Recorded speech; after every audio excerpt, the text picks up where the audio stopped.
మా పాప అయితే ఇంగ ఎళ్ళిపోయింది కదా! ఇగ ఇంటికాడుంటే ఇంగ మెల్లగా జేసుకుంటా అనమాట కొంచెం. మెల్లగా అంటే ఇంగ మా ఆయనొచ్చే వరకి ఇంట్లో పనంతా అయిపోతది.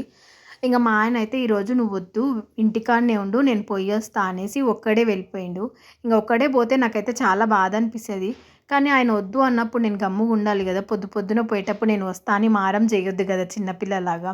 ఒక్కనికి తిప్పలయితది కదా! అనేసి నా బాధనమాట. కానీ ఇంగ ఏం చేయలేం ఒక్కడు పోతా అనంగా. ఇంగ ఆటో ఇక్కడి నుంచి తీయంగానే వాకిలి చూసినారా ఎంత మంచిగా కనిపిస్తుందో. ఆటో లేని రోజు మాత్రం నీట్‌గా బాగా ఊడ్చుకుంటా. ఆటో ఉన్న రోజు మాత్రం ఊడుస్తా. కానీ ఏమంటారో దాని కిందికెళ్ళి వంగి, వంగి ఊడవడం అయితది. నాకు తిప్పలయితది. ఇంగ అంతా ఊడ్చేసుకొని, ఇంక నీళ్ళు జల్లి ముగ్గేసేసుకుంటే వాకిలి మాత్రం చాలా మంచిగా అనిపిస్తది. అప్పుడప్పుడు పెండ వేస్తుంటి, పెండ నీళ్ళు జల్లుతుంటి. ఇంగ ఇంట్లో కూడా అంతా ఊడ్చేసుకున్నా అనమాట. ఆకులు మొత్తం ఒక దగ్గరికేసేసి.